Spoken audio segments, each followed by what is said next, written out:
I think one of the hardest parts of grief is that it doesn't go away. Especially in the beginning, if you're losing a loved one, it feels like complete disaster. Sometimes it can get quiet, but it's always sitting there, right below the surface. Grief shapes us. And the more we run away from it,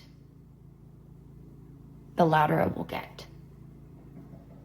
For me, today marks the 10-year anniversary of when my father passed. I was in occupational therapy school. My father died right when spring had started.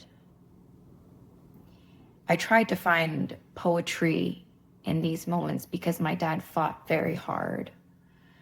He had a very aggressive form of cancer from the time he was diagnosed to the time he passed. Only 7 months had passed. I remember my dad's last hospitalization before he passed.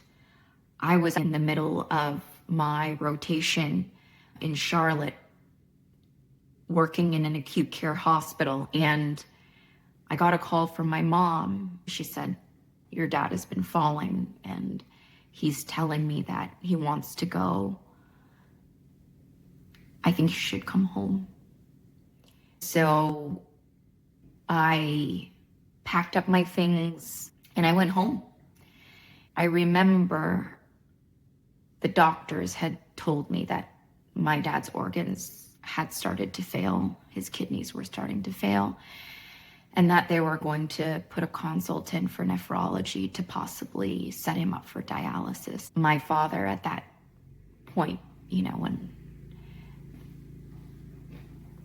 the people who lost people to cancer, there's a certain stature, there's a certain look.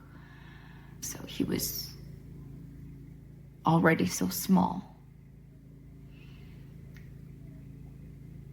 I knew he didn't want to fight anymore. I knew he was done.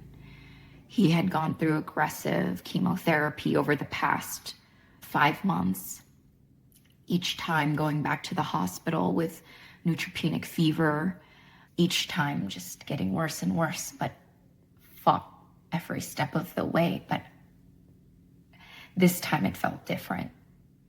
He was ready, and so we took him home, and he passed at home. And I saw him, I watched him. It was almost as if I could see his soul rise up from his body that had become prison.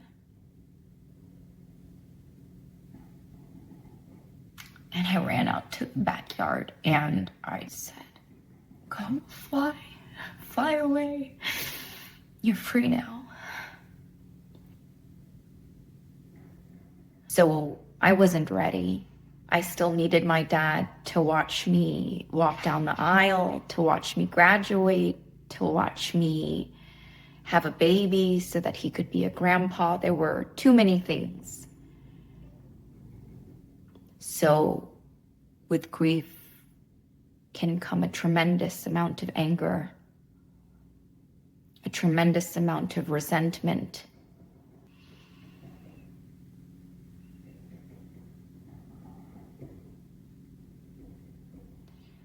Resentment of things that you have lost that have yet to even become.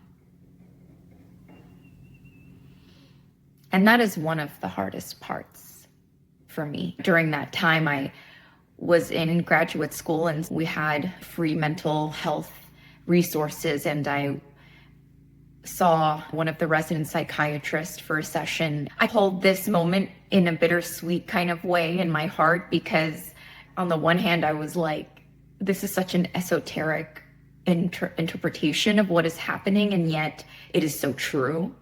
I was telling him about all of these things that I was grieving. My dad won't get to watch me graduate, get married, have babies, all of these things. And he reframed it for me.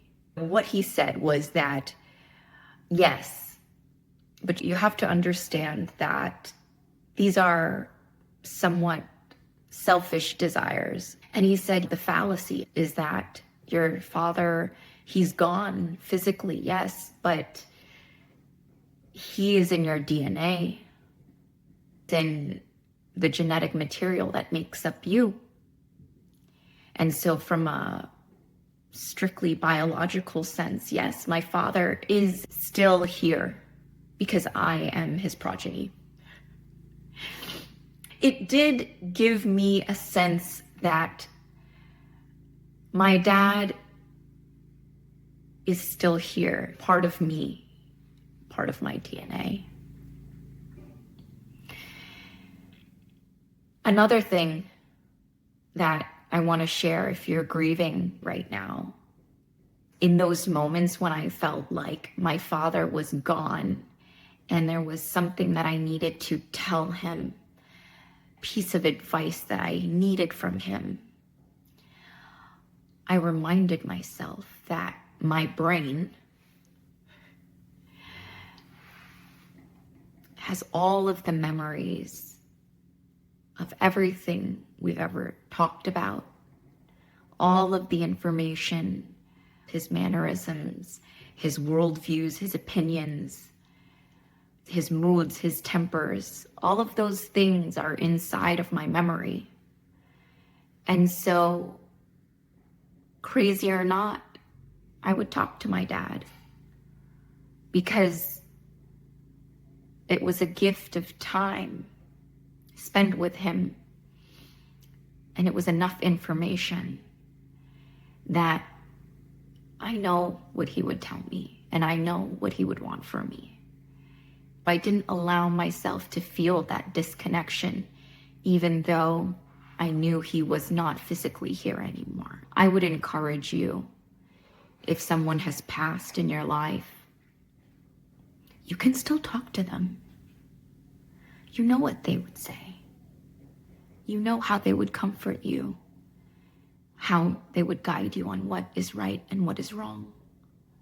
And perhaps it might be a more idealized version of them. When someone passes, the people who move on have the privilege of making things maybe more rose-colored than they actually were. That's okay too. My dad wasn't perfect, but he loved us. So 10 years later, you can see that grief has not left me. In no way has it faded or become less painful. And in fact, I would encourage you to go ahead and cry when you need to. If you need to ugly cry in your car, go ahead. All jokes aside, the biggest lesson I learned is that we can't really run from grief. We really just have to sit through it. But grief has become easier to sit with only because I know that when I feel that grief, my father is there. I truly believe that my father guides me through all things and he is my protector. He has watched me stumble, fall on my ass many times. I know that he is clearing the path for me. Give yourself permission to allow that person to live on with you. Even if they're not physically with you, allow them to guide you.